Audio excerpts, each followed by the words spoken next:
бағдарламасының көрермендері, бүгінгі біздің қонағымыз Назарбаев зияткерлік мектебінің 23-24 оқу жылының түлегі, Республикалық Ақберен шығармашылық олимпиадасының шешендік өнер білгірлер сайысы номинациясы бойынша бас жүлде иегері. Сәлеметсіз бе? Қош келдіңіз. Енді біздің келесі сұрағымыз, жалпы бұл байқауға қатысу, шығармашылықпен айналысу не береді жастарға? Бұл қажет пе? Қаншалықты маңызды сіздің ойыңызша? Бауыржан Момышұлы атамыздың сөзі бар ғой, ешкім батыр болып тумайды. Батырлықта мінез секілді, көрген орта, көрген тәрбие, өскен ортаның негізінде қалыптасатын мінезді. Мен осы секілді шешендікте туа бітті ешкім шешен болып тумайды, ешкім шешендікке жақын болып тумайды. Көрген орта, көрген, естіген, жүрекке қонған ұтымды сөздердің есебінен болатын нәрсе. Жалпы бұл шешендік өнерге жақын болу, жастарға тек қана шешен сөйлеп, өзінің ораторлығымен кез келген ортада көріну ғана емес, өмірдің әрбір түйіндерін өзінің ұтымды сөздерімен, ұтымды ой пікірімен, әрбір қиындықтарда шеше алуға, әрбір жерде өзінің біліктілігімен көрінуге, әрбір жерде өзінің сөзімен, өзінің қиялымен, өзінің ұшқыр ойымен кез келген мәселені шеше білуге үйретеді деп ойлаймын. Демек, маңызды дейсіз ғой. Өмірдің кез келген түйткілдерін де шешуде маңызды. Назар аударып отырамыз көрермендер. Жақсы, ендеше сөз өнерінің сіздің ойыңызша құдіреті қандай? Жалпы жақсы сөйлей немесе үндеме дейді. Сіз мұнымен қаншалықты келісесіз? Және де өзіңіз қалай сөйлейсіз? Өзім қалай сөйлегенде, жаңағы тектіден текті туады, тектілік тұқым деген сөз бар ғой. Бұл біздің қанымызға, сонау атадан балаға дарыған өнеге десек те болады. Біздің сонау 13-ші атамыз, кіші жүздің бас биі Алшын Әйтеке би атамыз, оның орда Сейітқұл Жалаңтөс бабамыз жаңа айтып жатырмын ғой, дархан даланы неше ғасырлар бойы сөз құдіретімен сөзге тоқтаған арқасында ұстап тұрған бабаларымыз деп. Осы бабаларымыздың тарихын, өнегесін, ұрпаққа қалдырған мұрасын оқи келе кішкентай кезімізден жадымызға қондырдық. Оның үстіне жас кезінен керемет. Әкеміздің, анамыздың тәрбиесімен осы кітапқа, шешенің сөзге баулу нәтижесінде жалпы айтады ғой Міржақып Дулатов атамыз, қандай бас алғың келсе, сондай бас болсын иығыңда деп. Мен сол секілді адамның өзінің алдына қойған бағындырғысы келетін шыңының биіктігі қаншалықты артса, оның ішіндегі жігері де, күші де, ішкі қуаты да соншалықты биік болу керек деп ойлаймын. Мен жастайымнан осы қасиет, осы қағидамен ержеттім. Керемет, өте тамаша, жарайсыз. Жалпы осы республикалық дәрежеде бірінші орын алу, бас жүлде иегері атану оңай дүние емес. Бұған сіз қалай дайындалдыңыз? Бұндай биікке қалай жеттіңіз? Сізге не көмектесті? Ең бірінші ұстаздарымның қолдауымен, ұстаздарымның қамқоршылығы деп ойлаймын. Осы мектепке алғаш қадам басқаннан бастап, қоғамдық жұмыстарға, тарихи ғылыми жобаларға, қоғамдық өзімді сөйлеп көрсететін жерлерде ұстаздарым жетелеп, біраз жерлерге, біраз жарыстарға қатысуымды ұсынды, біраз ұстаздарымызбен бірге жарыстардың жеңімпаздары атанып, біраз белестерді бағындырдық. Соңында тәжірибесі негізінде қалыптасқан дүние деп ойлаймын. Жалпы бұл байқауға қатысу осыдан алдыңғы жыл бұрын, яғни 23-ші жылдың қателесім 22-ші жылдың Астана қаласында өткен 9-шы легінде осы Ақберен байқауына қатысып, бірақ жүлделі орын алмай, тек қана оқу ағарту министрінен алғыс хат және үздік өнер көрсетуші деген номинациямен ғана қайтқан болатынбыз. Оның өзін үлкен жетістік көріп, дегенмен енді облыстың, республиканың әр облысынан жиналған, түкпір-түкпірден жиналған облыстың, қазақтың қаймақтары әділ-қазылды еткен байқау, түкпір-түкпірден келген жаңағы қазақта сөз бар ғой, сүттің бетінен қаймағын қалқып алғандай деген. Небір мықты жас өрендер келіп қатысқан байқауда ол жетістіктің өзін үлкен жетістік деп санап қайттық. Десе де сол байқаудың Ақбереннің шешендік өнер номинациясын шешендік өнер жанрын шешендік өнер бөлімінің жеңімпазы атағының түйсігінде қалып кеткен еді. Сонымен 12 сынып болса да келесі жылы осы ұстазыммен қайтадан ұсыныс түсіп желілік кезеңнен өттім, республикалық кезеңге қайтадан өттік. Ұстазымның дайындауымен, жан-жақты ізденумен, оның үстіне алдыңғы жылы қалған түйсігінде жеңімпаз болған деген арманым бар. Сонымен осы жылы үлкен арманмен, үлкен мақсатпен барып, іске қол жеткіздік. Демек, сіз бәрібір де қайтсем де жетемін деген ұстаныммен жүрдіңіз, және оған жеттіңіз. Бұл үлкен шеберлік, бұл үлкен жетістік. Би шешендер мұрасын білу қазіргі таңда қаншалықты маңызды, және ол қаншалықты танылып жатыр сіздің ойыңызша? Қазіргі таңда жалпы ұлт құндылығы, ұлттық құндылық, ұлттық мұра деген түсінік қалыптасқан ғой. Сонау кезінен қазақтың даласында, қазақтың хандық жүйесінің қасында билер жүйесі қалыптасқан. Ол билер жүйесі тек қана халық пен хандықтың арасындағы алтын көпірге ғана айналып қоймай, қазақтың дархан даласын жаңа айттым ғой, сөздің құдіретімен ешқандай абақтысыз, ешқандай зындансыз, бір ауыз сөзбен кесілмес дауды да сарқылмас шуды шешкен осы билер жүйесінің үлкен үлесі болған. Қазіргі таңда осы билер жүйесі, билер институты кеңінен насихатталып жатыр. Оған толықтай бұқаралық ақпарат құралдарынан да, жалпы қазіргі болып жатқан қоғамдық әрекеттерден де, қоғамдық қозғалыстарынан да байқай аламыз. Мәселен, қазіргі таңда билер кеңесі деген ұйым бар әр облыста. Біздің облыстық ардагерлер алқасы бар ғой. Облыстық ардагерлер алқасының жанында билер кеңесі деген құрылған. Мәселен, мен танитын осы билер кеңесінің төрағасы біздің Қызылорда облысында кезінде Сейілбек Шахоманов ағамыз болып, осы облыстың алғашқы облыс әкімі. Одан кейін қазіргі таңда Тараз қаласында Оңдасын Есіркеев деген бұрынғы сол Тараз қаласында кезінде совет тілімен сөйлесек облыс полком, райисполкомдарда беделді қызмет істеген. Осындай қазіргі заманның билері, қазіргі заманның биге лайық тұлғалары осы билер кеңесі, билер ұйымын, билер ортасын қалыптастырып жатыр. Бұның өзі ұрпаққа үлкен өнеге, қазіргі біз секілді артынан өсіп келе жатқан жастарға үлкен үлгі деп есептеймін. Жарайсыз, көп рахмет.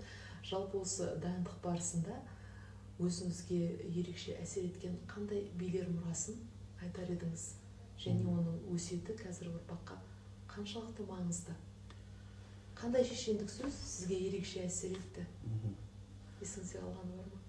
Әрине, жалпы жаңа айттым ғой, жас кезімнен осы шешендік мұраға қызығу, шешендік кітаптарды, шешендік нақыл сөздерді оқу бір хоббиіме айналды десем де болады. Қазақта, жалпы қазақтың қанында бар ғой, ән айтпайтын, шешен сөйлемейтін қазақ жоқ деген де ұғым қалыптасқан. Десе де осы диірменнің ішінен бүтін шыққан бидайдай қазақ даласында алғаш ұлт-азаттық көтерілісін көтерген тұлғалардың бірі Сырымды Атұлы деген біздің бабамыз бар. Жалпы Сырымды Атұлы, жаңа айттым ғой, ұлт-азаттық көтерілісін, халықты азаттыққа, өзінің артында ерген қара халқын азат, бейбітшіл болашаққа жетелеген тұлғалардың бірі. Міне осы секілді жастайынан ер жеткен, жастайынан билікке, жастайынан жауынгерлікке өзін жетелеген тұлғалардың бірі. Халық аузында небір Сырымды Атұлы жөнінде шешендік сөздер кездеседі. Соның менің көңіліме қонғаны Малайсары деген бір белгілі тұлға болған екен Сырымды Атұлының кезінде. Сырымды Атұлы жас бозбала жігіт қасында жолдастарымен Малайсарының ауылында үлкен ас беріліп жатады. Содан Сырымды Атұлы қарайды көреді, төрде Малайсары отыр екен, қасында жолдастарымен дастарханның етегіне жайғысы кетеді, жас балалар ғой. Содан жаңа төрде отқан Малайсары Сырымды Атұлына мән бермей, бұл кім бала бұл деп бір сөз айтты, сонымен мән бермей ары қарай әңгімесін жалғастырып кетеді. Соны Сырымдық көріп, бұлар бізді менсінбей отыр ғой, жүріп кеттік деп достарын алып дастарханнан тұрып бара жатады ғой.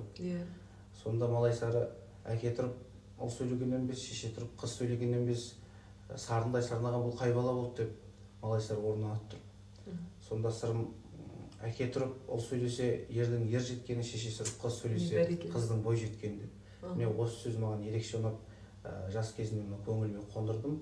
Себебі жаңа айттым ғой, жастайымнан әкем қасына алып баулып, біраз жаңа бауыржан момышұлы атамыздың сөзіндей көрген орта, көрген тәрбие өскен ортаның арқасында қалыптасатын мінез деп.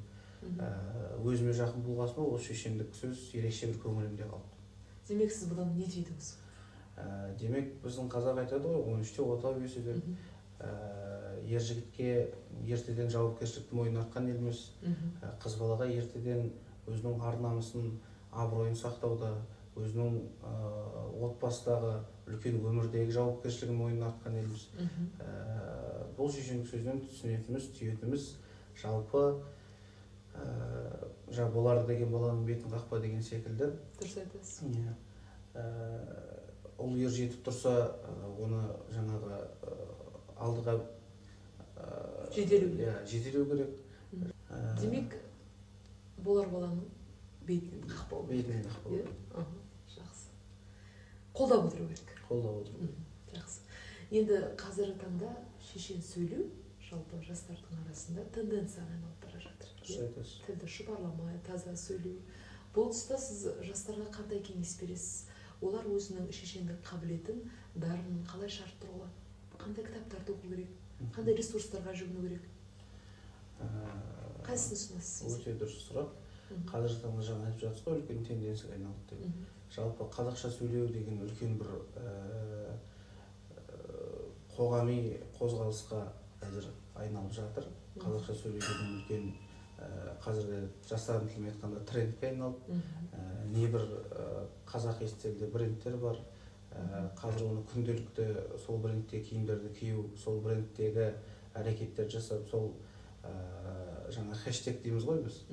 Сол хэштегпен әлеуметтік желілерде үлкен қозғалыстар жасау трендке айналып бара жатыр. Бұл өте қуанышты, өте бір көңілге қуаныш ұялататын жағдайлардың бірі. Мен өзімде бір болдым деп айта алмаймын. Менің де жетілетін, әлі оқитын, әлі өзімді дұрыстайтын жерлерім көп.